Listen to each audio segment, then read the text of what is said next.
오늘도 일본 문제에 대해서 말씀드리겠습니다.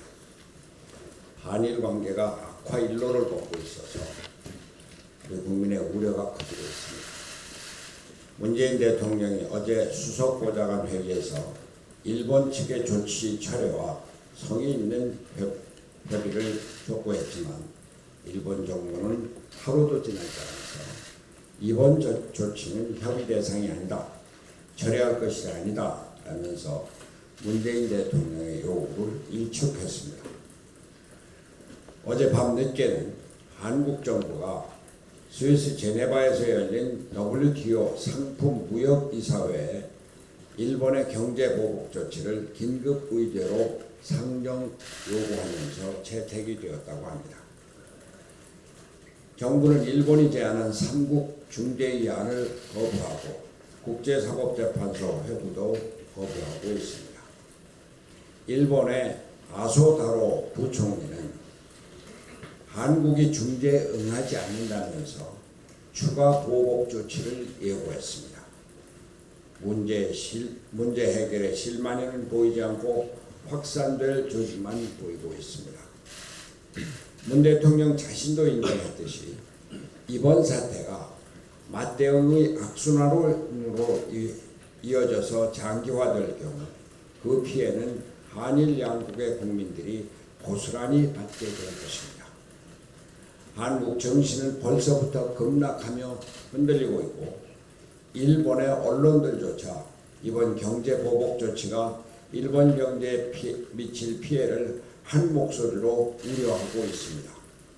문제 해결이 시급한 상황이 아닐 수 없습니다. 일본 정부의 이번 조치는 국가 간 자유무역 원칙에 정면으로 반하고 있습니다. 일본은 지난달 20일 막을 내린 G20 정상회의의 의장국으로서 자유무역을 옹호하는 선언문을 마련한 바 있습니다.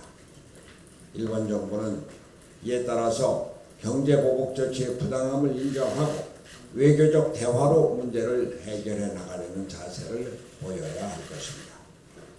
한국 정부도 맞대응으로 문제를 키울 것이 아니라 문제의 발단을 이해하고 근본 원인을 해결하려는 진정성 있는 노력을 해야 합니다. 국민적 감정에 기대어서는 한일 관계를 영원히 개선할 수 없기 때문입니다.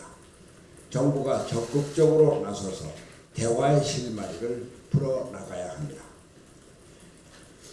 문재인 정부의 소극적 대응이 문제를 키우는 것 우리가 인정해야 합니다.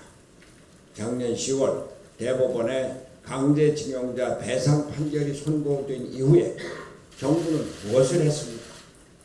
대법원 판결은 삼권분립 정신에 입각해 존중한다고 하더라도 다른 한편 판결에 따른 외교적 해결은 대통령과 정부가 해야 할 몫이었습니다.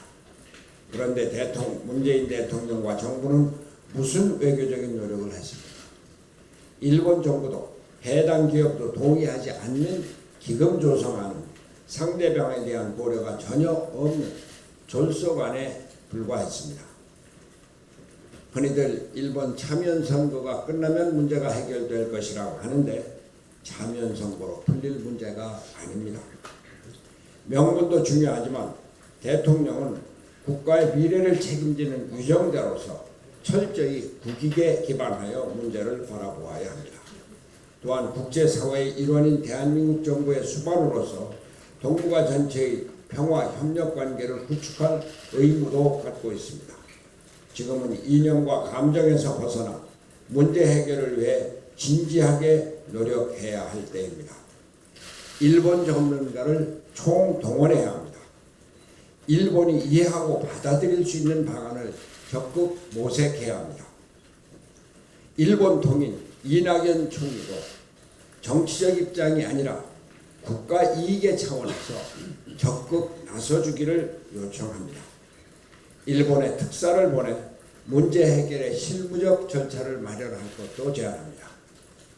국민 감정, 도덕적 우위만을 고집하고 있을 때가 아닙니다. 국가 이익을 먼저 생각하고 기업이 활동할 수 있는 공간을 국가가 만들어 주어야 합니다. 대일 외교 전문가와 전현직 외교관 등으로 구성된 범국가적 비상대책기구를 구성할 것을 다시 한번 제안합니다. 위기에 대처하기 위해 우리도 국가적으로 단결해야 할 필요가 있습니다. 정부와 민간뿐만 아니라 정치권도 이념과 진영을 떠나 초당적으로 협력하고 지혜를 모아야 합니다.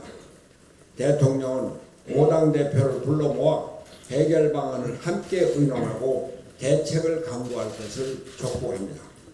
원내 교섭단체 3당의 원내대표가 국회 차원의 결의안을 처리하기로 합의한 만큼 황교안 대표도 이 회동에 참여할 것을 당부합니다. 대한민국 외교의 총체적 위기를 극복하기 위해 온 국민이 나서야 할 것입니다.